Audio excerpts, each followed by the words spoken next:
하나님의 말씀을 함께 보겠습니다. 요한일서 5장 16절 17절 말씀입니다.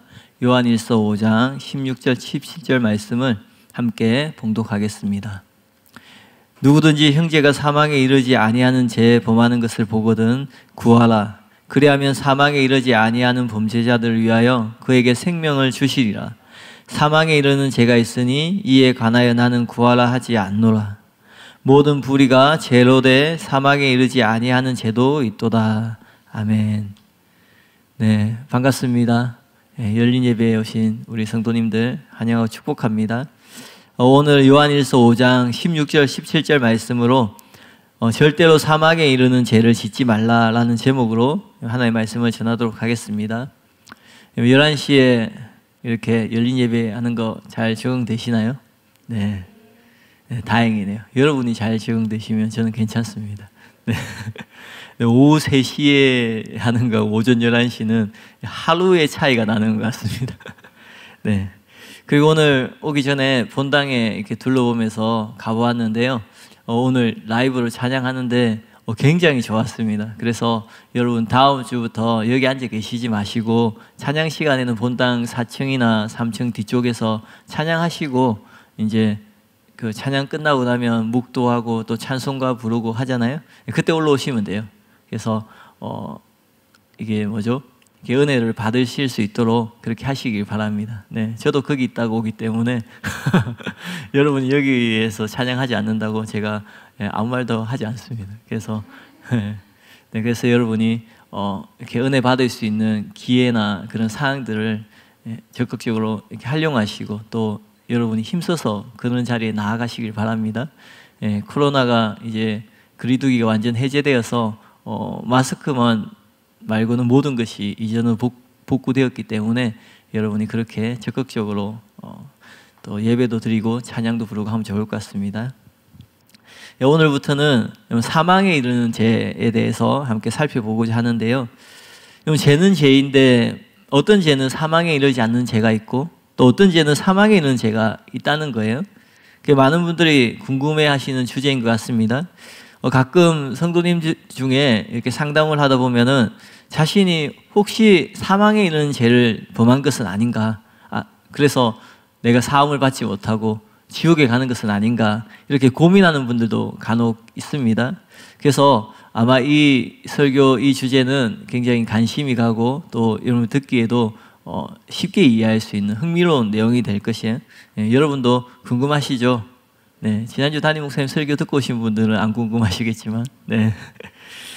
그래서 오늘 이 사망에 이르는 죄를 같이 살펴보겠습니다.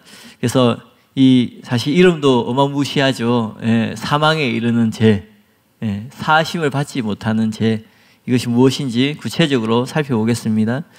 오늘 본문인 요한일서 5장에는 사망에 이르는 죄라는 표현만 있고 이 죄가 구체적으로 무엇인지 설명하지 않습니다. 그래서 교회사 내내 이 죄가 무엇인가에 대해서 많은 견해들이 있었습니다. 그래서 그러한 견해들을 하나씩 살펴보면서 사망에 이르는 죄가 무엇인지 한번 함께 추적해 보고자 합니다. 첫 번째는 고의로 범하는 죄예요. 민수기 15장에 보면은 부지 중에, 그러니까 고의성이 없이 어쩌다가 실수로 범죄를 하게 되면 속죄죄라고 해서 하나님께 제사를 드리면은 사함을 받을 수 있다고 얘기해요. 그런데 부지 중에 죄를 짓는 것이 아니라 고의로 죄를 짓게 되면은 하나님의 백성 중에 끊어질 것이라고 경고합니다. 민수기 15장 30절에 보면 고의로 무엇을 범하면 누구나 여호와를 비방하는 자니 그는 그의 백성 중에서 끊어질 것이라. 아주 무서운 말씀이에요. 백성 중에 끊어진다는 말은 너희는 내 백성이 되고 나는 너희 하나님이 되리라. 하나님이 이렇게 언약으로 약속을 하셨는데 그 하나님의 백성에서 제외가 된다라는 거예요. 이게 무슨 말이에요? 버림받고 멸망당하고 결국 지옥에 간다는 의미가 되는 거예요. 그러니까 고의로 짓는 죄가 얼마나 무서운 죄인지 잘 보여주는 것이에요. 그래서 이 같은 구절들을 근거로 사망에 이르는 죄는 고의로 범하는 죄, 사망에 이르지 아니하는 죄는 고의성이 없는 부지 중에 짓는 죄, 이렇게 보는 견해가 있어요. 그러나 이것은 바른 견해가 아니에요. 왜냐하면 성경에 나오는 인물들 중에 모세나 다윗이나 바울 같은 인물들은 죄를 지었어요. 근데 이 인물들이 부지 중에 죄를 지은 것이 아니라 아주 계획적으로, 고의적으로 죄를 짓습니다. 우리가 다윗 같은 경우는 잘 아는 것처럼 죄를 지었는데 그 죄를 덮기 위해서 또 계획적으로 죄를 짓잖아요. 그러면 이 성경의 인물들은 다 지옥에 갔어야 되는 거예요. 용서받지 못하고. 그런데 어떻게 되었어요? 하나님께서 그들을 용서하셨어요. 그러니까 이 견해는 바른 것이 아니라는 것을 쉽게 알 수 있어요. 두 번째 견해는 죽음에 이르게 하는 죄라는 가톨릭의 견해가 있습니다. 가톨릭에는 죄를 두 가지 범주로 해서 대죄, 소죄라고 해요. 큰 죄, 작은 죄 이렇게 나눠요. 그래서 소죄는 가벼운 죄로서 용서받을 수 있는 죄이고 대죄는 무거운 죄로서 용서받을 수 없는 죄라고 그렇게 나눕니다. 그리고 이 대죄에 속하는 대죄에는 7가지 치명적인 죄가 있는데 그것은 죽음을 면치 못한다라고 그렇게 보고 있어요. 근데 이것도 바르지 않다는 것을 쉽게 알 수 있습니다. 왜냐하면 용서받을 수 없는 죄인 7대 죄악 가운데 간음이 포함되어 있어요. 근데 이 견해에 따르면 방금 말씀드린 것처럼 다윗은 용서받지 못하고 지옥에 갔어야 됐어요. 근데 다윗은 어떻게 했어요? 회개했고 용서함 받았고 구원받았어요. 따라서 이 가톨릭 견해도 바르지 않다라는 거예요. 세 번째는 육체적인 죽음의 징계를 받는 죄라는 견해가 있습니다. 사도행전 5장에 보면 아나니아와 삽비라는 그 자리에서 육신이 죽습니다. 거짓말을 해서, 죄를 지어서. 그래서 학자들이 사망에 이르는 죄에서 이 사망을 육신의 죽음으로 보고 이렇게 그 자리에서 육신이 죽는 이런 죄가 사망에 이르는 죄라는 견해를 해요. 그러나 그래서 실제로 육체적인 죽음이라는 심판을 가져오는 죄가 사망에 이르는 죄, 이렇게 설명하니까 굉장히 그럴싸한 해석이 돼요. 그러나 이것은 그렇지 않습니다. 왜냐하면 본문의 문맥을 보면은 사망과 대조되는 것이 영생이에요. 그렇기 때문에 사망을 육체의 죽음이 아니라 영적인 죽음으로 보아야 된다는 거예요. 그래서 이것도 바른 견해가 아닙니다. 네 번째 견해는 복음을 고의로 또 완고하게 거부하는 죄라고 생각해요. 사람은 복음을 받아들이고 또 그 복음을 통해서 생명을 얻게 됩니다. 근데 끝까지 복음을 거부하는 사람들이 있어요. 완고하고 강팍하게 복음을 거부합니다. 그럼 어떻게 됩니까? 결국은 사망에 이르게 된다는 거예요. 그러니까 사망에 이르는 죄는 어떤 특정한 죄를 짓는 것을 말하는 것이 아니라 이렇게 복음을 끝까지 거부해서 결국은 생명을 얻지 못하고 사망에 이르게 되는 것을 말한다라고 생각하는 거예요. 따라서 이 죄는 이 사망에 이르는 죄는 복음을 거부하는 불신자들이 짓는 죄라고 생각하는 거예요. 그래서 신자가 짓는 죄는 사망에 이르지 않는 죄가 되고 불신자가 짓는 죄는 사망에 이르는 죄가 된다는 거예요. 왜냐하면 예수님의 보혈로 우리가 다 용서함 받았잖아요. 그러니까 신자가 용서받지 못할 죄가 무엇이 있겠느냐 이렇게 생각하는 거예요. 이것도 그럴듯한 설명이지만 그렇지 않습니다. 왜냐하면 저와 여러분이 잘 알고 있는 것처럼 구원은 영원한 것이 아니기 때문에 그렇습니다. 이게 다른 말은 신자도 사망에 이르는 죄를 지을 수 있다는 거예요. 신자도 죄를 지어서 멸망당하고 버림받을 수 있다는 거예요. 그래서 이것을 복음을 고의로 완고하게 거부하는 죄, 불신자들이 짓는 죄라는 것은 바르지 않다는 거예요. 근데 이런 견해가 어디서 나오냐면 한 번 구원은 영원한 구원이라는 거짓된 교리에서 이 견해가 나온 것이에요. 그렇기 때문에 구원받은 신자가 사망에 있는 죄를 범할 수 없다 그렇게 이야기를 하는 거예요. 한 번 구원은 영원한 구원이기 때문에 이렇게 잘못된 근거에 기초해서 세워진 견해이기 때문에 당연히 옳지 않은 견해입니다. 그리고 요한 1서는 이 편지는 불신자에게 쓰고 있는 것이 아니라 신자에게 보내는 편지예요. 근데 여기서 요한이 갑자기 불신자의 죄를 언급할 이유가 없다라는 거예요. 무슨 말인지 이해가시죠? 마지막으로 5번째 한번 같이 읽어볼까요? 시작.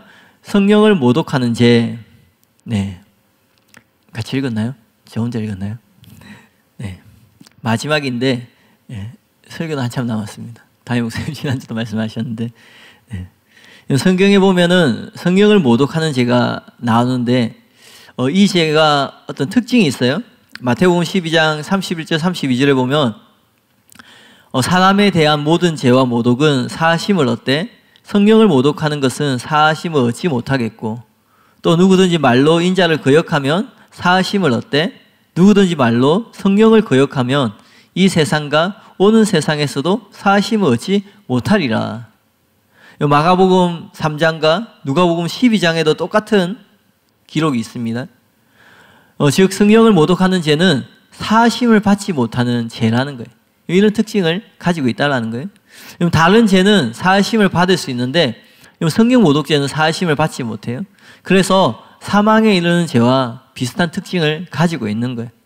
사망에 이르는 죄를 성경에서 보면은 이 사하심을 얻지 못하는 죄로 명시되어 있는 성령 모독죄와 비슷한 특징을 가지고 있다는 겁니다. 그런데 데이비드 잭맨 같은 사람은 이렇게 말했어요. 요한이 이 문맥에서 성령에 관해 한마디도 언급하고 있지 않기 때문에 그래서 성령 모독죄가 아니라고 생각을 해요. 그러니까 지금 요한이 사망에 이르는 죄를 이야기하면서 성령을 언급하지 않으니까 성령과 상관없는 죄다, 그렇게 얘기를 해요. 그러나 담임 목사님은 오히려 반대로 생각합니다. 지금 요한이 사망에 있는 죄가 있다고 그렇게 말을 했어요. 그런데 그게 무엇인지 설명하지 않아요? 근데 그렇게 설명하지 않는 이유가 무엇일까요? 설명하지 않아도 되는 거예요. 그러니까 이 편지를 받고 있는 사람들은 사망에 이르는 죄가 무엇인지 다 알고 있는 거예요. 다 알고 있는 것을 굳이 설명하지 않아도 된다는 거죠. 그래서 단지 언급하고 있지 않다고 그것과 상관없다고 주장하는 것은 바른 추측이 아니라는 거예요. 담임 목사님께서 심사숙고한 끝에 성령 모독죄는 사망에 이르는 죄 중에 하나라는 결론에 도달했습니다.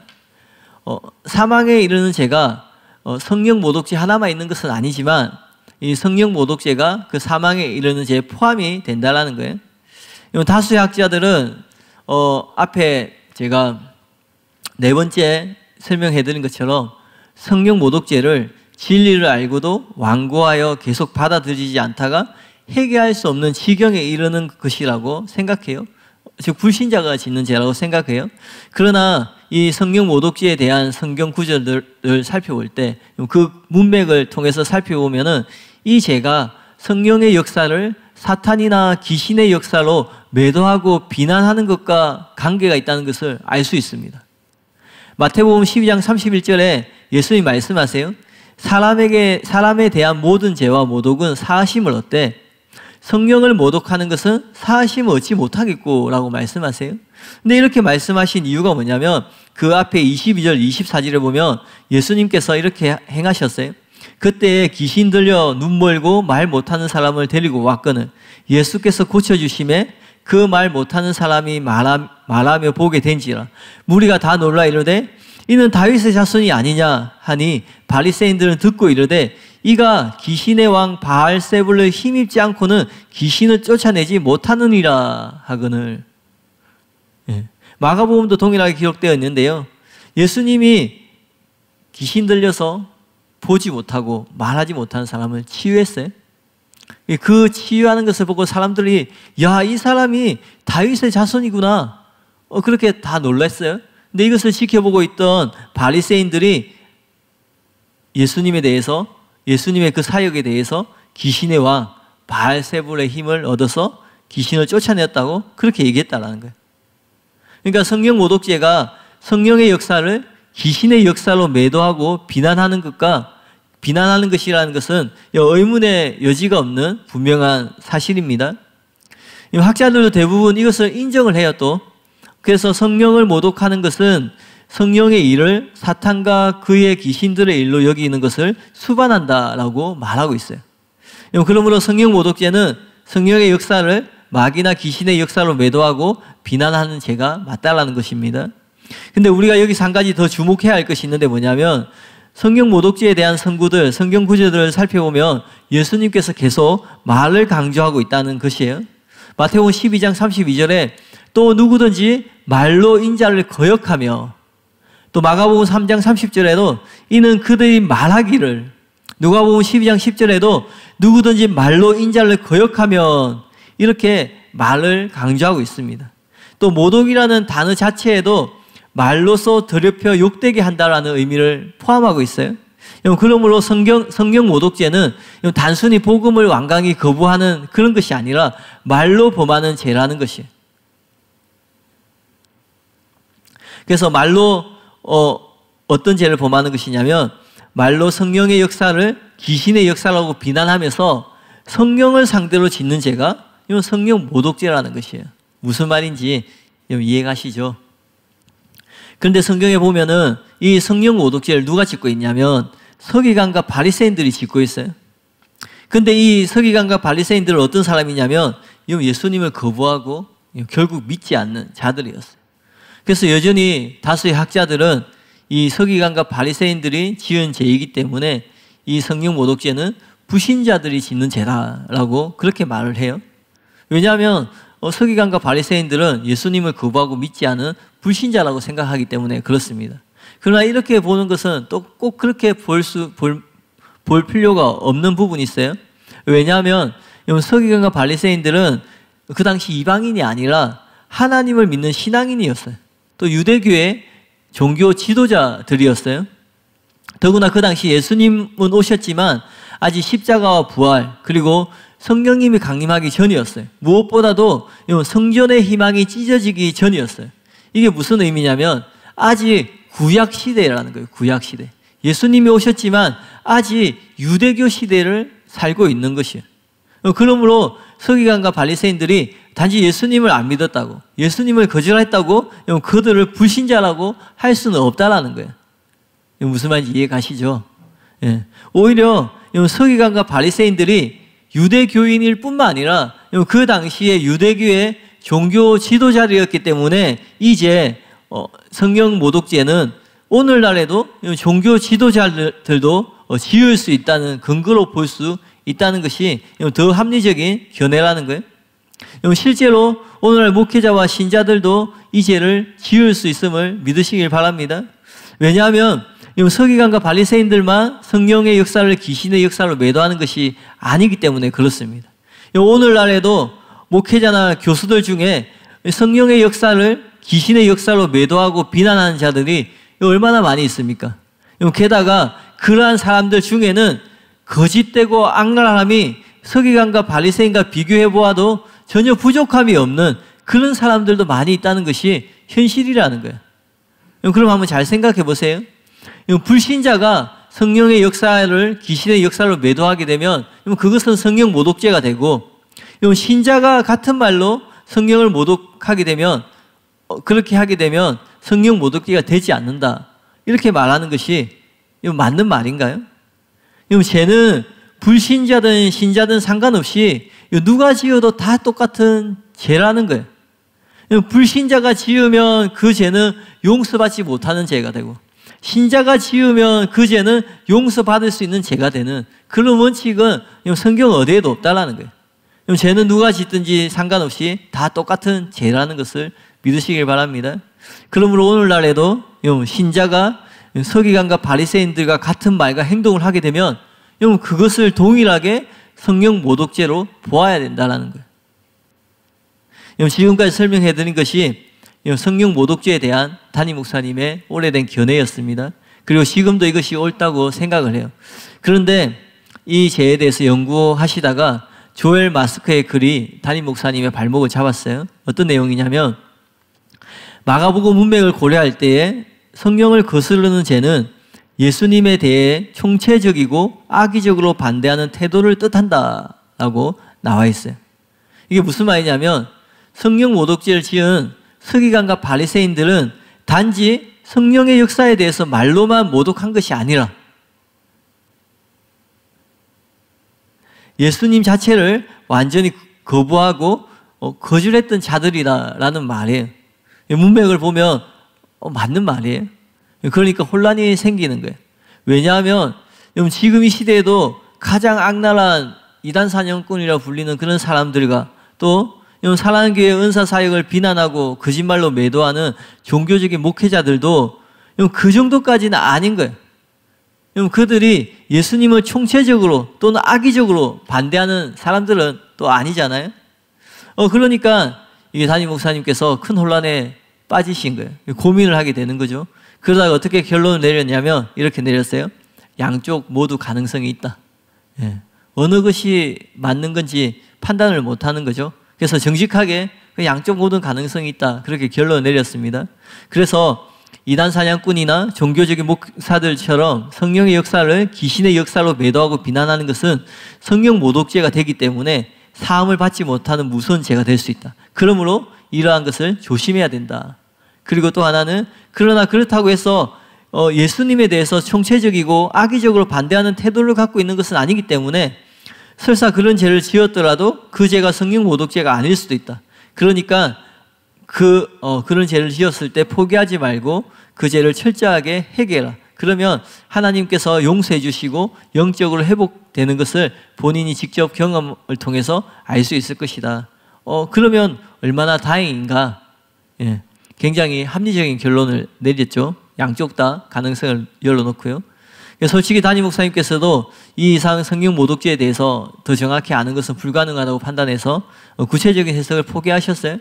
근데 자주 경험하시는 것처럼 이 부분에 대해서 부목사님들과 말씀을 나누실 때 갑자기 성령의 빛이 임하면서 감이 잡히기 시작했고, 그래서 성령 모독죄가 어떤 죄인지 정확하게 알게 되셨어요. 깨닫게 되셨어요.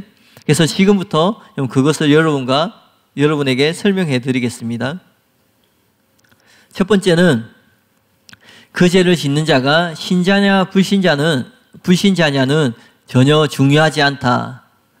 그러니까 서기관과 바리새인들이 예수님을 믿지 않으니까 그들은 불신자라고 보고, 성령 모독죄는 복음을 완강하게 거부하는 불신자들이 짓는 죄라고 이렇게 주석가들이, 학자들이 해석을 하잖아요. 근데 이게 아무 의미가 없다라는 거예요. 왜냐하면 구원받은 신자도 버림받을 수 있기 때문에 그렇습니다.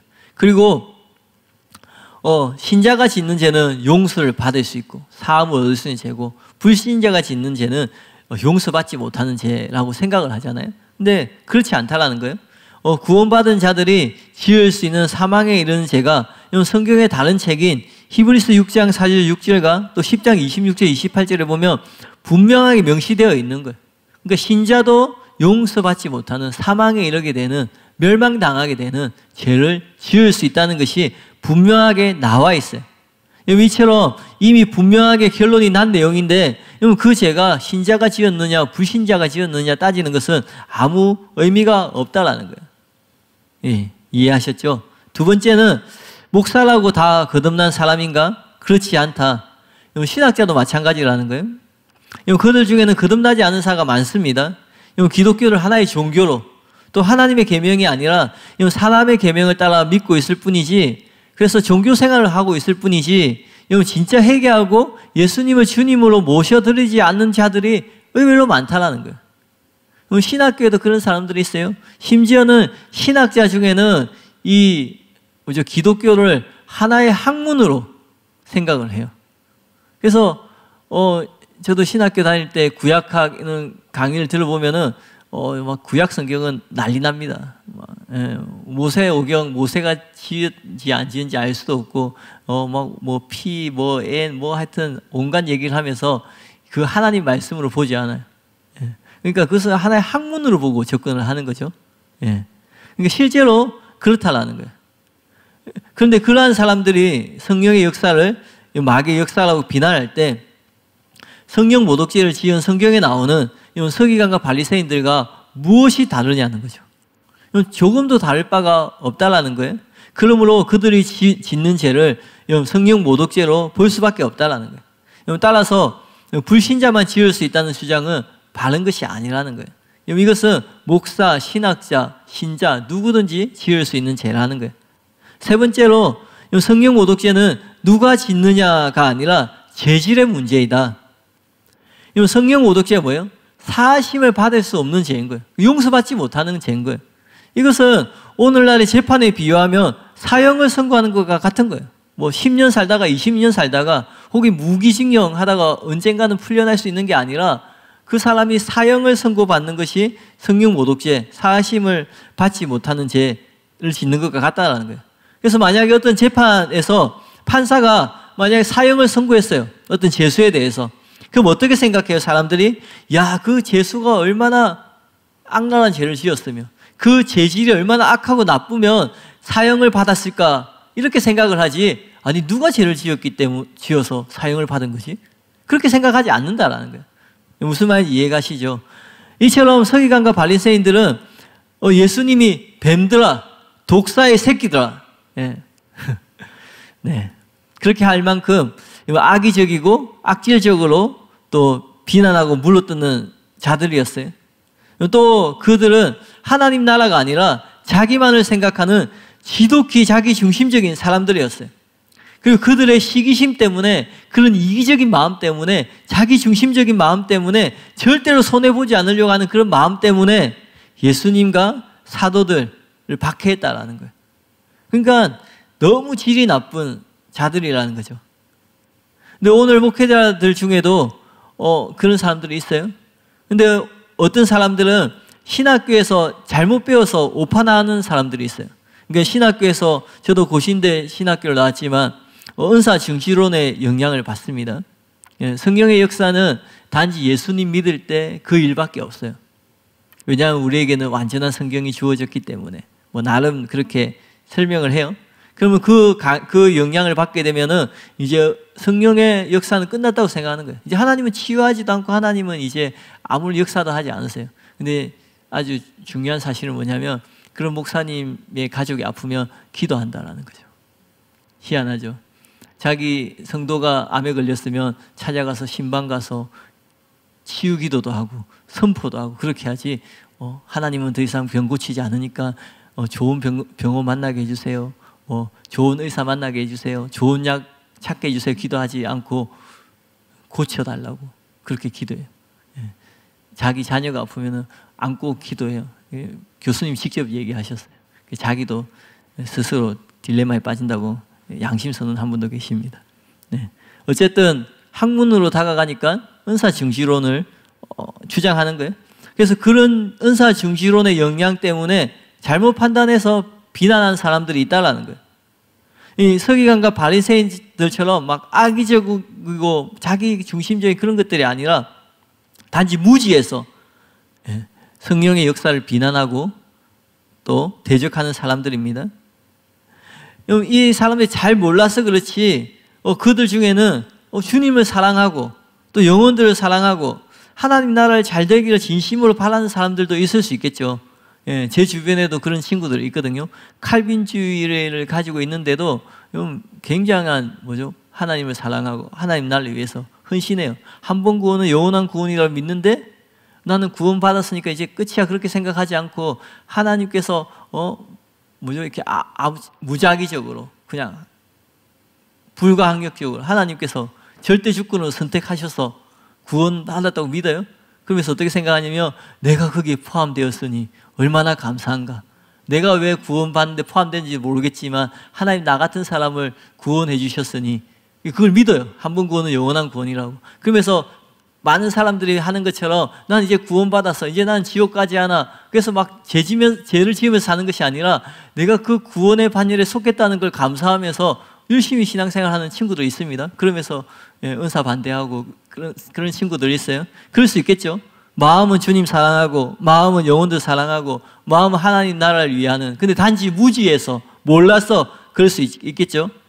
그래서 성령의 역사를 귀신의 역사라고 그렇게 말할 수 있겠죠. 근데 이렇게 하는 것은 성령 모독죄는 아니라는 거예요. 그런 것은 나중에 회개하고 돌이키면 용서받을 수 있는 죄라는 거예요.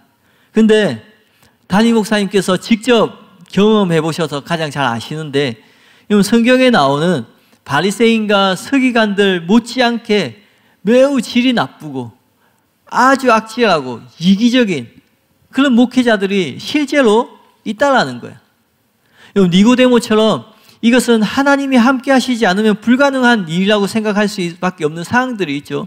담임 목사님이 선포하고 있는 말씀들, 사실 그 말씀을 선포했을 때 아무도 정확하게 해석하지 못한다고 얘기했을 때, 그것을 들었을 때 잘못된 해석이면 무엇이 잘못되었는지 그렇게 해야 되는데 그렇게 하지 못하고 진리의 명확한 말씀들이 선포되고 또 435 사역들 보세요. 간증들 보세요. 지금 435가 재개되어서 다시 이렇게 사역이 활성화되고 있는데 그 이전에 일어났던 사역들 보세요. 놀라운 치유와 기적들이 일어났습니다. 그리고 지금 아프리카에서 일어나고 있는 그 사역들, 그 선교 보고들, 그런 것들을 보세요. 그러한 것들은 니고데모가 고백하는 것처럼 하나님이 함께하지 않으시면 불가능한 일들인 거예요. 담임 목사님 늘 말씀하시는 것처럼 본인이 똑똑해서, 본인이 지혜가 많아서, 본인이 학벌이 좋아서 그런 것이 아니라 하나님의 은혜로 진리의 말씀을 구분하고 선포하는 거예요. 435 사역도 마찬가지예요. 김옥경 부담임 목사님 늘 말씀하시는 것처럼 내가 영성이 뛰어나서 내가 뭐 해서 그런 것이 아니라 하나님의 은혜로 그 치유가 일어나고 기적이 일어나는 거예요. 아프리카 선교도 마찬가지예요. 진성호 목사님 와서 내가 열심을 내어서 했다 그렇게 말하지 않습니다. 하나님께서 행하셨다. 그리고 누가 보더라도 하나님께서 함께하지 않으면 일어날 수 없는 일들이 일어나고 있는 거예요. 불과 지난주에 7만 명이었는데 한 주 만에 3천 명이 늘어났습니다. 그래서 어제 진성호 목사님이 청년부에 설교하시면서 거기 아프리카 관련돼서 보고하면서 설교하셨는데 아마 앞으로 매주 2,000명, 3,000명씩 증가할 것이라고 그렇게 말씀하셨는데 실제로 그렇게 증가하고 있는 거예요. 어느 선교단체가 어느 어떤 그 선교 조직이 뭐 목회자든 사역자든 그런 역사를 일으킨 사람들이 흔하지 않습니다. 그렇다고 우리가 뭐 그 선교지 가서 막 돈을 쏟는다든지 뭐 어떤 다른 방법으로 그렇게 하는 게 아니잖아요. 오히려 목회자 세미나 할 때 다른 목회자 세미나 하면 참석하면은 일정에 어떤 참석하게 되면은 돈을 줘서 그렇게 하는데 우리는 그렇게 하지 않았는데도 시간이 지나면 지날수록 더 많은 목회자들이 참석한다는 것은 여기에 무엇인가 있다라는 거죠. 그래서 이러한 일들을 보면은 누구든지 하나님이 함께 하시지 않으면 불가능한 일들이다. 그렇게 생각할 수밖에 없는 거예요. 실제로 그렇게 생각해요. 근데 어떻게 해요? 바리새인처럼 자기 중심적인 마음, 그 이기적인 마음에서 나오는 시기심이 있어요. 그래서 다른 사람, 다른 교회, 다른 목회자가 잘 되는 꼴을 못 보는 거예요. 우리 속담에도 그런 말이 있죠. 사촌이 뭐 땅을 사면 배가 아프다는 것처럼. 이런 속담이 있는 것처럼 사람들 마음 가운데 그런 시기심들이 가득한 거예요. 그래서 그런 시기심 때문에 성령의 역사를 마귀의 역사라고 악질적으로 비난하고 공격하는 거예요. 이 바리새인들 보세요. 예수님이 눈먼 자 말 못하는 고쳤어요. 그 주변의 사람들은 와, 이 사람이 다윗의 자손 아니냐? 그렇게 이 사람이 그 하나님이 약속하신 그 사람 아니냐? 메시아 아니냐? 이렇게 얘기를 해요. 근데 거기서 어떻게 얘기해요? 사람들이 그렇게 예수님께 주목하고 하니까 악의적으로 귀신의 왕 바알세불의 힘을 빌려서 지금 이렇게 행했다라고 이야기하는 거예요. 그렇게 매도하고 거짓말하는 그런 목회자들이 이 시대에도 지금도 존재한다는 거예요. 그렇기 때문에 성령 모독죄는 그 죄를 지은 자가 신자냐 불신자냐, 그 죄를 지은 자가 누구냐, 그런 문제가 아니라 죄질의 문제라는 거예요. 사심을 받지 못하는 죄는 불신자가 지었기 때문에 사심을 받지 못하는 것이 아니라 악질적인 용서받을 수 없는 죄를 지었기 때문에 사심을 받지 못한다는 거죠. 위상을 살펴본 것처럼 성령 모독죄는 신자도 지을 수 있는 죄이고 또 사망에 이르는 죄 중에 하나라는 것이 분명한 것이에요. 베니인도 성령 모독죄에 대해서 다음과 같이 잘 설명했는데 한번 좀 긴데 잘 들어보시길 바랍니다. 용서받을 수 없는 죄, 곧 성령을 해방하는 죄에 대해서 많은 토론이 있었고 지금도 토론되고 있습니다. 우리 주 예수님께서 이 문제에 관해서 언급하셨을 때 다음과 같이 말씀하셨습니다. 그러므로 내가 너희에게 이르노니 사람의 모든 죄와 해방은 사하심을 얻되 성령을 해방하는 것은 사하심을 얻지 못하겠고 이 세상과 오는 세상에도 사하심을 얻지 못하리라. 먼저 예수님께서 이 말씀을 하신 배경과 그 문맥을 이해하는 것이 매우 중요합니다. 예수님께서 방금 귀신 들린 자로부터 귀신을 쫓아내셨고 그렇게 하심으로 귀신 들린 자의 소경됨과 벙어리 됨을 치료하고 계셨습니다. 이 광경을 지켜본 사람들은 그저 놀랍고 경이로운 반응을 보이면서 이 사람이 다윗의 자손이 아닐까라고 물었습니다. 하지만 바리새인들은 이것과 상이한 반응을 보이며 이렇게 말했습니다. 이가 귀신의 왕 바알세불에 힘입지 않고는 귀신을 쫓아내지 못하느니라. 이 바리새인들의 반응이 얼마나 계획적이고 의도적이었는지 보시기 바랍니다. 그들은 율법을 연구하는 백성들의 지도자요, 또한 예수님께서 행하신 기적을 목격한 자들이었습니다. 그들은 분명 그들이 지금 무엇 때문에 예수님께 대해 그렇게 분노와 악의를 가지고 인색한 반응을 보이고 있는지 명확하게 알면서도 예수님께서 행하신 기적을 사단의 장난으로 왜곡시키려 했습니다. 다시 말하면 그들은 의도적으로 우리 주 예수님의 사역 가운데 역사하시는 성령님의 능력을 예수님께서 악한 영들에 의해 사로잡혀서 나타내는 것으로 변질시키려 했던 것입니다. 바로 이와 같은 행위가 성령님을 해방하는 것이며 이것은 매우 두려운 일이 아닐 수 없습니다. 그렇기에 주님께서도 마가복음에서 누구든지 성령을 해방하는 자는 사하심을 영원히 얻지 못하고 영원한 죄에 처하느니라고 엄히 경고하고 있는 것입니다. 마태복음과 마가복음 모두 성령의 능력으로 말미암아 그리스도께서 행하셨던 기적을 의도적으로 사단의 행위로 돌리는 것은 용서받을 수 없는 죄라고 단정짓고 있습니다. 나 자신도 누군가 하나님의 역사를 가리켜 의도적으로 저것은 마귀의 짓이야 라고 말하는 사람과는 상종하기도 싫습니다. 무슨 말인지 잘 이해 가시죠? 제가 설명한 것을 잘 정리해 놓았죠. 그러므로 혹시 여러분 주변에 누구든지 이런 사랑하는 교회에 대해서 이렇게 말하는 사람, 그런 목회자가 있다면 그 말에 미혹되어서 그 말에 자기의 말을 섞어서 같은 죄를 짓지 마시고 자신의 영혼의 안전을 위해서 그 사람과 교제하지 말고 또 그러한 교회에서 떠나시길 바랍니다. 끝으로 조나단 에드워즈의 경고를 여러분에게 소개해드리길 원하는데요. 왜냐하면 지금 이 시대에 꼭 필요한 경고이기 때문에 그렇습니다. 오늘 우리 주변에 많은 사람들이 크나큰 실수를 범하고 있다. 왜냐하면 그들 대다수가 그저 떠돌아다니는 풍문만 듣고 부흥에 대한 비판을 서슴지 않기 때문이다. 이러한 자들은 유대교 교법사 가말리엘의 충고를 따라야 할 것이다. 이제 내가 너희에게 말하노니 이 사람들을 상관 말고 버려두라. 이 사상과 이 소행이 사람에게로 났으면 무너질 것이요 만일 하나님께로 났으면 너희가 저희를 무너뜨릴 수 없겠고 도리어 하나님을 대적하는 자가 될까 하노라. 사실 이 말씀이 우리에게 직접적으로 사랑교회에 해당되는 거예요. 왜냐하면 사랑교회를 무너뜨리려고 얼마나 많은 사람들이 해방을 해요. 방해를 하고 공격을 하고 그렇게 했습니까? 그런데 이 가말리엘이 뭐라고 얘기하냐면 만일 하나님께로서 났으면 너희가 저희를 무너뜨릴 수 없겠고 라고 얘기하는 거예요. 코로나로 얼마나 힘든 시기예요.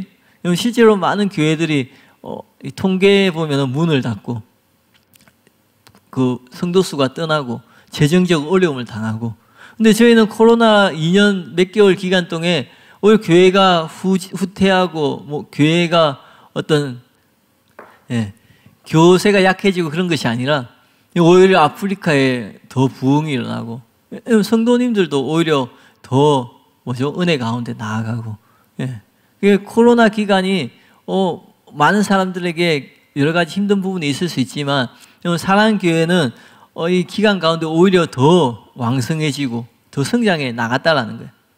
그러니까 많은 사람들이 무너뜨리려고 했지만 무너뜨리지 못하는 교회가 된 거예요. 그러니까 이 충고를 새겨들어야 되는 거예요.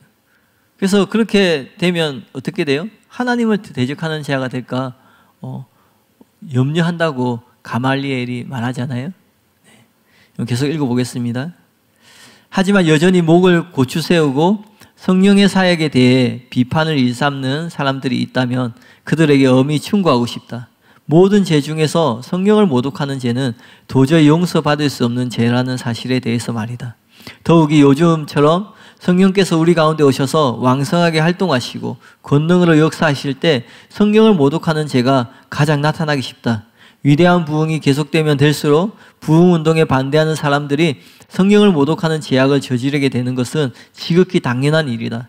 엄밀하게 말해서 그들은 이미 성령을 모독하는 죄악을 저지르고 있다. 현재 우리가 맡고 있는 부흥운동에 악의를 품고 이 부흥이 다름이 아니라 사단의 역사에 불과하다고 말하는 사람들은 용서받지 못할 죄에 아주 가까이 근접해 있다고 말할 수 있다. 여러분, 교회가 부흥할 때 교회를 대적하는 게 절이 아니에요. 여러분, 교회가 부흥할 때 교회를 대적하는 게 성당이 아니에요. 뭐 다른 어떤 종교단체가 아니에요. 불신자들이 아니에요. 왜 이렇게 교회를 크게 지어요? 뭐 교회 왜 이렇게 사람들이 많이 왔다 갔다 해요? 왜 이렇게 이 교회는 부흥해요? 그렇게 불신자들 말하지 않습니다. 여러분, 사랑교회 여기 와서 이 주변에 있는 상권이 살아나가지고 얼마나 이렇게 좋아했는데, 여기 원래가 스포츠 센터였는데 우리 교회가 와가지고 주변에 문 닫으려고 했던 그 가게 사장님이 닫으려고 고민하고 있는데 사랑교회 와가지고 뭐 평일에 뿐만 아니라 주말에 얼마나 많이 이렇게 주문하고 사 주시는지, 이제 코로나 시즌에 이제 좀 타격을 받았는지 모르겠지만 그렇게 좋아해요. 근데 교회가 부흥하면 누가 대적하냐면 교회가 대적합니다. 교회 역사가 그렇습니다. 예수님 때도 그랬고, 예수님을 대적한 사람들이 로마인들이 아니었어요. 헬라인들이 아니었어요. 이방인들이 아니었어요. 유대인들이 그렇게 했습니다. 교회 역사에도 마찬가지예요. 바울을 대적한 사람이 이방인들이 아니었어요. 예수님의 제자들을 대적한 사람이 이방인들이 아니었어요. 이게 참 이렇게 잘 생각해야 되는 중요한 부분이라고 생각해요.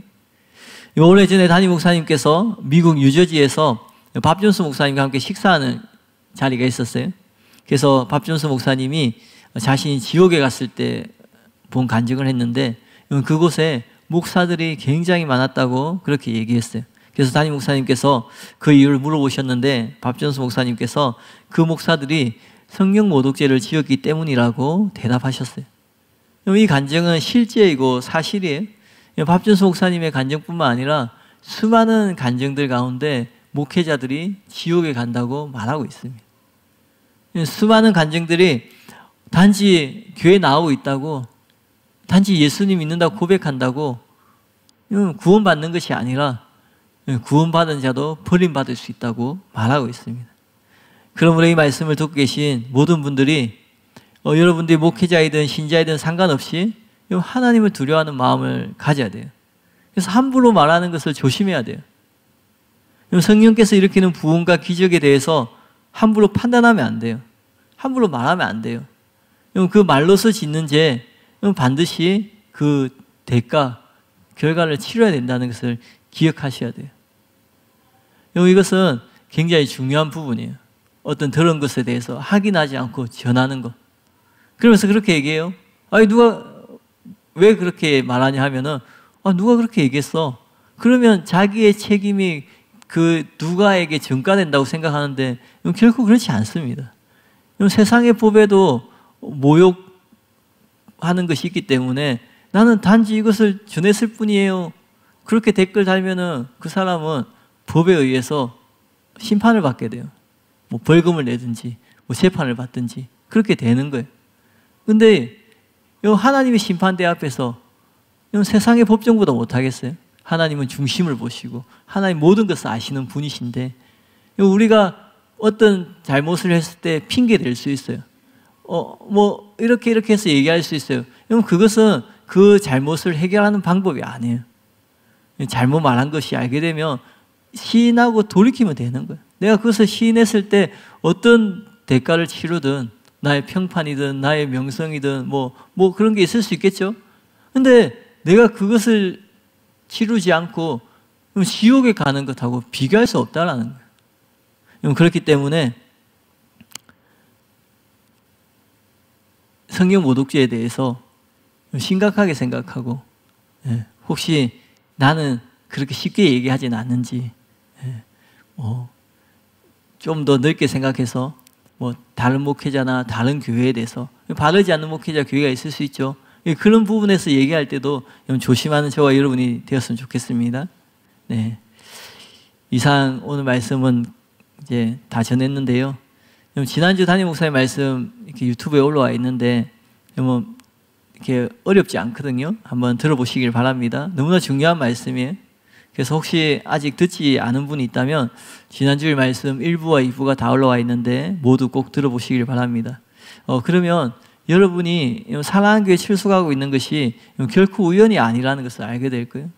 하나님의 놀라운 계획과 목적이 있음을 발견하게 될 것이에요. 우리 기독교 세계관은 시작과 끝이 있어요. 창세부터 요한계시록까지 하나님이 세상을 창조하셨고 결국은 예수님이 다시 오셔서 이게 매듭이 지어져요. 이게 기독교 세계관이에요. 근데 무신론자들은 그렇지 않아요. 그냥 우연히 일어나는 거예요. 모든 일들이. 그러니까 살아가는데 방향과 목적이 없어요. 그 세계관에는. 근데 기독교 세계관은 그렇지 않아요. 분명한 목적이 있어요. 여러분이 우연히 이 땅에 태어난 것이 아니고 우연히 사랑하는 교회 다니고 계신 것이 아니에요. 제가 청년부 사역을 같이 이 청년들, 이렇게 나이 많은 청년들, 여러분이 굉장히 관심 가져서 이렇게 기도해주고 있는 청년들을 이렇게 섬기고 있는데 청년들한테 그런 얘기를 했어요. 어떤 얘기 했냐면 우리가 살아오면서 어떤 과거에 대해서 뭐 내가 예전에 A냐 B냐 선택하면서 나는 A를 선택한 거예요. 그럼 내 마음에 그 선택이 좋으면, 결과가 좋으면 괜찮은데 그렇지 않으면 어떤 마음이 있어요? 아, 그때 B 선택했으면 어땠을까? 그렇게 생각할 수 있겠죠. 후회할 수 있겠죠. 근데 중요한 건 뭐냐면 B 선택한 인생은 존재하지 않는다라는 거예요. 그러니까 하나님은 시작과 끝을 아시고 예정하셨어요. 예지예정이죠. 여러분의 삶의 시작과 끝을 아시고 정하셨어요. 그러니까 우리는 과거에 내가 그때 A, B, C 중에 C 선택했으면 어땠을까 그렇게 생각할 수 있는데 근데 실제로 C 선택한 삶은 존재하지 않는 거예요. 무슨 말인지 이해가세요? 그래서 우리가 그런 선택들을 하면서 이 자리까지 온 거예요. 근데 그게 결코 우연이 아니라는 거예요. 왜냐하면 하나님은 그 선택들을 다 보고 계시는 거예요. 우리 앞으로 선택해 나갈 것인데 이게 잘 이해하셔야 돼요. 그러니까 우리는 이제 뭐 자유의지가 없느냐? 그게 아니에요. 내 앞에 또 A, B, C가 있으면 우리가 또 선택을 할 거예요. 그럼 내가 A를 선택했으면 B, C의 삶은 없는 거예요. 그러니까 우리는 매 순간순간 선택하며 살아가지만 하나님은 우리가 그런 살아온 삶을 다 보고 계시는 거예요. 이해가시죠? 예. 그런데 하나님은 그런 선택을 하고 살아온 여러분이 필요한 거예요. 그러니까 하나님이 요셉을 총리로 세우려고 했는데 우리가 생각할 때는 총리로 잘 이렇게 하면 좋겠는데 근데 요셉은 어떤 삶을 살아요? 우리가 잘 아는 것처럼 친형제에게 팔려가지고 배신을 당해가지고 종살이 하죠. 억울하게 감옥살이 하죠. 그리고는 그러한 삶을 선택하면서 그런 삶을 살아왔죠. 그러면 우리가 생각할 수 있겠죠. 만약에 요셉을 그때 형제들이 모여가지고 시기심에 저 또 꿈꾸는 자가 오는도다 하면서 야, 저 녀석 죽여버리자. 근데 옆에 있는 형이 한 사람이 말려요. 그 죽이지는 말자. 그죠? 그래서 팔게 돼요. 근데 팔려고 할 때 누군가가 한 형이 또 그래도 우리 동생인데 그래도 좀 잘 얘기하고 아니면 좀 혼내서 뭐 훈육을 해서 하면 말 알아듣지 않을까? 그렇게 했을 수도 있잖아요. 그렇게 생각할 수 있죠. 근데 그런 것은 없다라는 거예요. 그러니까 하나님은 요셉의 그 삶을 보면서 그 총리가 되기까지 경험한 그 요셉이 필요한 거예요. 그러니까 제가 말씀드리고자 하는 것은 하나님이 박민우라는 사람이 필요해요. 여러분이 필요해요. 근데 어떤 박민우가 필요하냐면 박한석 씨와 김향숙 씨의 사이에서 태어나가지고 그것도 79년 그때 태어나가지고 그 시골에 마산에서 태어나서 그래서 말투도 그죠. 제가 고향 가면 서울말 쓴다고 핍박받는데 근데 여기 앉아 계신 분들 중에 부산 출신인 분들은 제가 서울말 쓴다고 생각을 해요. 근데 그렇게 태어났는데 이렇게 제가 8살 때 아버지 돌아가셨거든요.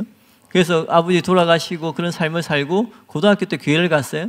그래서 교회 가가지고 이제 신앙생활을 하는데 교회 좋은 장로님, 집사님 이런 분들 보면 우리 아버지가 저런 분이었으면 어땠을까라고 생각하는데 근데 하나님의 계획에는 그런 계획이 없는 거예요.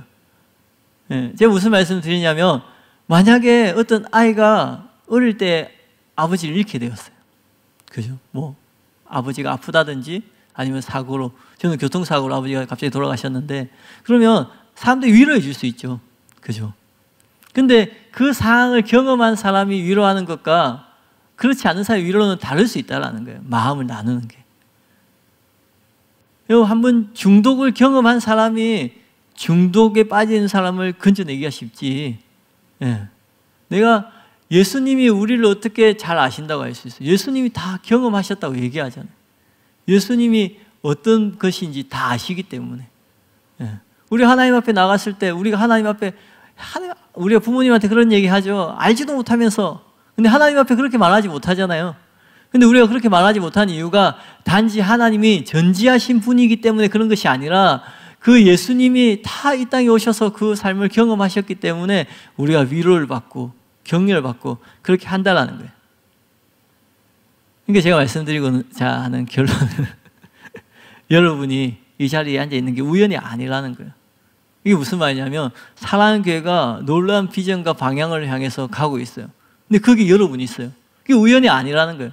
그러니까 그 비전과 그 꿈이 다른 누군가 뭐 교회 목사님들, 사역자들, 뭐 헌신자들과 관계 있지 나와는 상관없어. 그런 게 아니라는 거예요. 여러분이 교회 온 지 얼마 되든지 상관없이 여러분의 그 하나님의 놀라운 계획과 꿈 가운데 여러분이 속해 있다는 것을 기억했으면 좋겠어요. 그래서 옆에 있는 사람이 남이 아니에요. 부부기 때문에 남이 아니라는 것이 아니라, 예. 뒤에 앞에 전혀 모르는 남남이라고 생각하는데 남남이 아니에요. 왜냐하면 천국에 가서는 가족보다 더 가까운 관계가 저와 여러분의 관계라는 거예요. 그러니까 교회 공동체 안에서 함께 신앙생활하는 것이 결코 우연이 아니고 또 수많은 교회들, 수많은 알 수 없는 개수를 셀 수 없는 많은 교회가 있는데 그 교회 가운데 특별히 사랑하는 교회 안에서 신앙생활을 하고 계시고 또 하나님이 그 사랑하는 교회 가운데 특별한 비전을 주시고 특별한 계획을 가지고 그 일을 행하고 계실 때 우리가 결코 남이 아니라는 거죠. 예. 무슨 말인지 이해가시나요? 그래서 여러분이 그런 마음을 가지고 신앙생활을 하시고 또 그런 마음을 가지고 같이 기도하시고 그런 마음을 가지면 담임 목사님을 위해서 기도할 때 또 뭐 아프리카 선교를 위해서 기도할 때 다른 마음을 가질 수 있는 거예요. 그래서 진짜 이 교회가 내 마음속에 있는 교회, 이제 그런 마음을 가지고 함께 신앙생활을 했으면 좋겠습니다. 네. 두서없이 얘기했는데 이 시간 같이 기도할 텐데요. 감사하게도 우리는 성령 모독죄를 짓지 않고 있는 분들이 대부분이라고 생각해요. 근데 혹시라도 다른 교회에 일어나는 치유나 부흥을 보면서 자신의 경험과 또 자신의 잣대로 판단하면서 그렇게 성령 모독죄를 짓고 있는데 이 성령 모독죄는 신자가 짓는 죄가 아니라 불신자가 짓는 죄라고 생각하면서 자신과 상관없다고 생각하는 분이 계실 수 있다는 거예요. 여러분 주변에 혹은 이 말씀을 듣고 있는 분들 중에 결코 그렇지 않다라는 거예요. 절대 상관없는 죄가 아니라는 거예요. 지금 성령 모독죄를 짓고 있는 것이고 지옥에 가는 무서운 죄를 짓고 있다는 거예요. 근데 내가 악의적으로 악랄하게 그렇게 하는 것과 무지해서 하는 것은 차이가 있다는 거예요. 다른 죄도 그 죄의 결과는 사망인데 우리가 이 성령 모독죄는 성경에 분명하게 명시하고 있는 사함을 받지 못하는 죄인 거예요.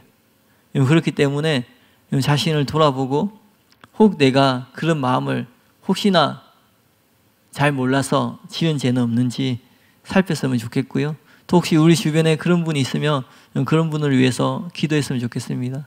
그리고 성령 모독죄뿐만 아니라 어떤 죄도 심상히 여기면 안 됩니다. 그동안 몰라서 그랬다면 회개하고 돌이키면 돼요. 그런데 마음에 설마 이 정도는 괜찮지 않을까? 혹은 다른 사람하고 비교하면서 나는 저 사람 정도는 아니야. 나는 저 정도는 아니야. 나는 서기관과 바리새인 정도는 아니야. 나는 이단 사냥꾼 정도는 아니야. 나는 뭐 종교적인 그런 사람들 정도는 아니야. 그렇게 생각하면서 스스로 속지 마시길 바란다는 거예요. 죄는 크고 작던 죄입니다. 그 죄는 우리의 발목을 붙잡는 죄라는 거예요. 그래서 우리 시간에 우리 안에 그런 마음은 없는지 또 우리가 다른 사람을 판단하면서 괜찮다고 스스로 그렇게 자만하는 마음은 없는지 이 시간에 은혜를 구하면서 또 들은 말씀을 생각하면서 함께 같이 기도하겠습니다. 나의 구원자 되시니 내가 평생 주를 바라봅니다. 나의 하나님 주의 뜻을 행하도록 가르치소서. 나의 구원자 되시니 내가 평생 주를 바라봅니다.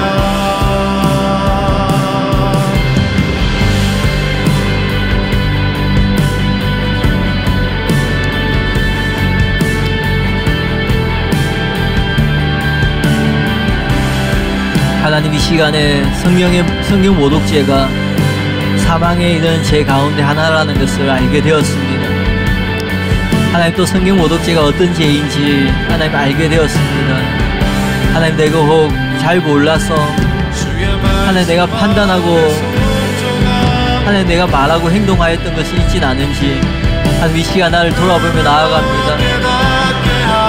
성령님 이 시간에 충만하게 임하셔서 나의 마음을 살피고 하나님 나의 중심을 살피고 하나님 내가 하나님 앞에 변명하고 하나님 나를 합리화하며 하나님 어떤 명분을 찾는 것이 아니라 진짜 하나님 앞에 돌이키를 원하고 하나님 앞에 신실하게 원하고 하나님 앞에 정직하게 원하고 하나님 앞에 바르게 원하는 마음으로 하나님 그러한 중심으로 나아갑니다. 성령님 이 시간에 은혜를 부어주시옵소서.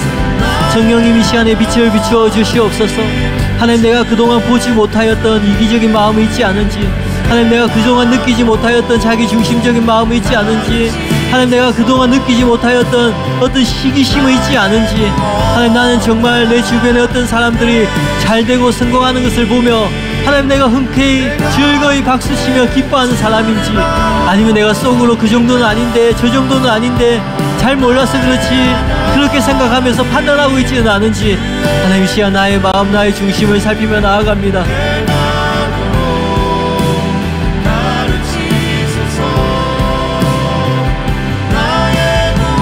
성령님 이 시간에 충만하게 임하여 주시옵소서. 하나님 내가 다른 사람과 비교하면서 내가 그 정도는 아니야 내가 저 정도는 아니야 하나님 스스로 그렇게 자기 기만 가운데 빠져서 스스로 썩고 있는 것은 아닌지 하나님 이 시간에 그 마음을 볼 수 있도록 은혜를 베풀어 주시옵소서. 하나님 나는 스스로 나의 마음을 볼 수 없습니다. 하나님 나는 스스로 나를 판단할 수 없습니다. 성령이 은혜를 베푸시고 하나님께서 나에게 빛을 비추지 않으시며 하나님 나의 이런 이기적인 마음들 하나님 나는 결코 발견할 수 없는 깨달을 수 없는 자임을 고백하오니 주님이 시간에 은혜를 부어 주시옵소서.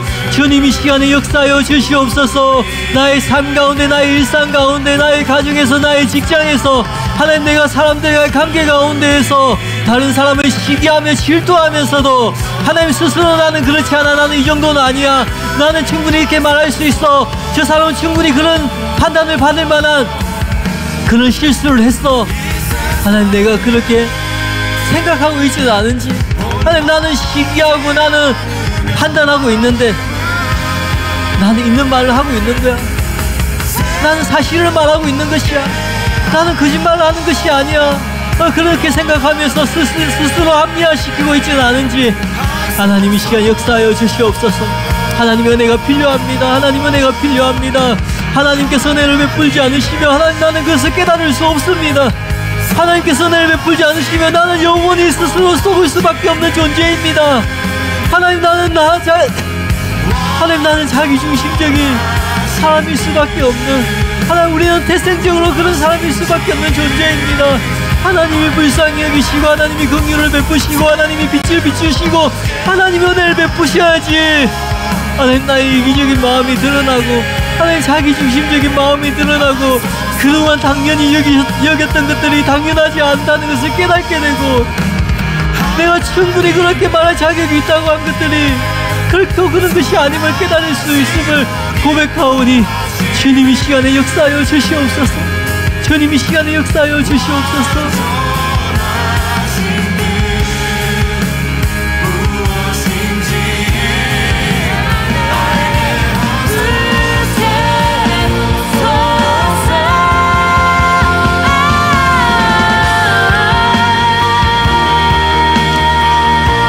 하나님 감사합니다. 하나님 감사합니다. 하나님 나 같은 자를 불러주시고 하나님 진토에서 구름더미 가운데 있을 수밖에 없던 자를 하나님 불러주시고 하나님 아무런 꿈도 비전도 없던 자를 불러주시고 아무런 소망이 없는 자를 불러주시고 하나님 그냥 그렇게 살아갈 수밖에 없었던 자를 하나님 불러주시고 하나님 자기를 위해서 자기 가족을 위해서 자기의 꿈과 야망을 위해서 그것을 인생의 목표로 삼고 살아갈 수밖에 없었던 자를 불러주셔서 하나님 그 야망을 내려놓게 하시고 자기의 꿈을 내려놓게 하시고 자기의 비전을 내려놓게 하시고 사랑의 교회의 비전을 보게 하시고 사랑의 교회의 꿈을 보게 하시고 너무나 귀한 담임 목사님을 만나게 하시고 너무나 귀한 교회를 만나게 하셔서 담임 목사님을 통하여서 그 진리의 말씀을 통하여서 그 말씀 사역을 통하여서 하나님의 놀라운 계획과 뜻을 보게 하시고 하나님 그 사명 가운데 그 부르심 가운데 함께 동참할 수 있는 은혜 주심을 감사합니다. 하나님 너무나 귀한 이 사명 이 부르심을 하나님 내가 내 마음에 품게 하시고 하나님 나의 비전으로 나의 사명으로 나의 꿈으로 하나님 그것을 붙잡고 함께 마음을 쏟으며 기도하며 함께 동참할 수 있는 하나님 은혜를 더욱 부어 주시옵소서.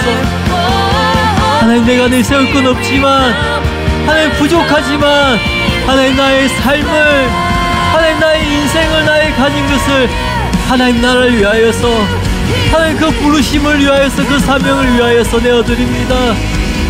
하나님 즉제조소에서 하나님의 때에 하나님 필요한 곳에 주님 사용하여 주시옵소서. 하나님 그 자리가 높은 자리가 아닐지라도 드러나지 않는 자리가 아닐지라도 축복받는 자리가 아닐지라도 하나님 부르시면 그 가운데 감사하며 순종하며 나아가겠습니다. 하나님 정말 이름도 없이 빛도 없이 하나님 그냥 하나님께서 맡겨주신 그 일들을 그 사명들을 감당하며 나아가겠습니다. 하나님 놀라운 은혜를 부어주시옵소서. 하나님 그래서 하나님께서 날 이 땅에 보내신 하나님 그 목적을 부르심을 성취하는 그래서 이 땅의 삶을 마칠 때에 나의 삶을 돌아볼 때에 나의 시간들을 돌아볼 때에 나의 인생을 돌아볼 때에 후회하며 탄식하는 것이 아니라 하나님을 높이고 하나님을 찬양하고 사도가 우리 나의 나 된 것은 하나님의 은혜라고 고백하는 것처럼 내가 이제 아직까지 온 것이 하나님의 은혜임을 내가 이러한 삶을 살아온 것이 하나님의 은혜임을 고백하게 하시고 하나님 단지 나의 고백만이 되는 것이 아니라 나의 사랑하는 가족들 나의 형제자매들 특별히 나의 사랑하는 자녀들이 아버지의 삶을 볼 때 아버지의 인생을 볼 때 동일한 고백을 할 수 있는 하나님 그러한 삶을 살 수 있도록 은혜를 부어 주시옵소서.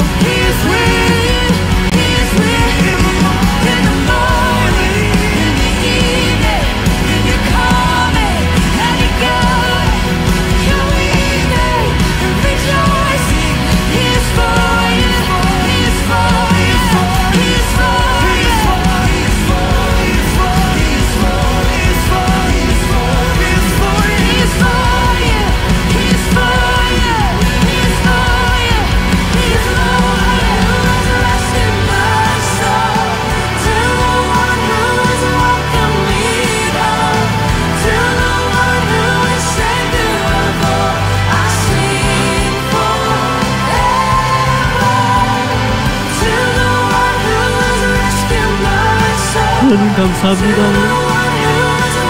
하나님 진실로 모든 것이 하나님의 은혜를 고백합니다.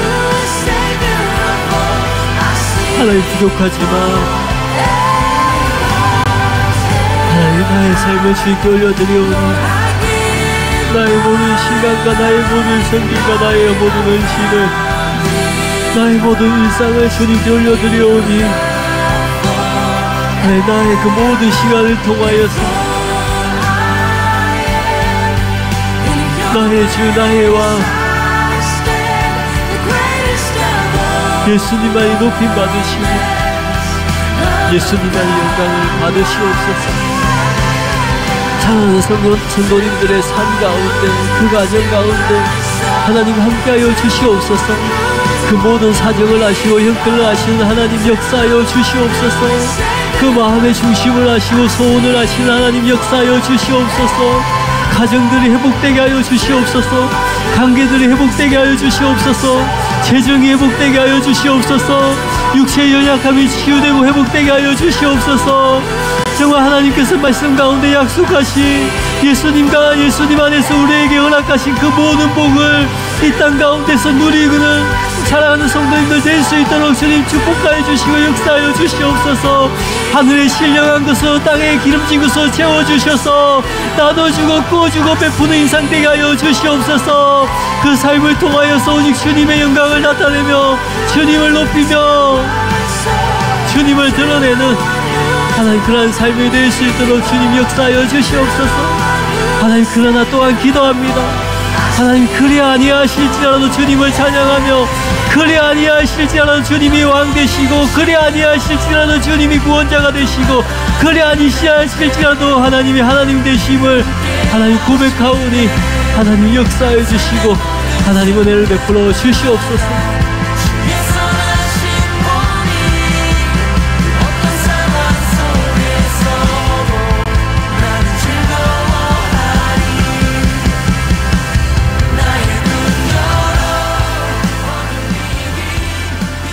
하나님 감사합니다. 이 모든 말씀을 살아계신 예수님의 이름으로 기도하였습니다. 아멘.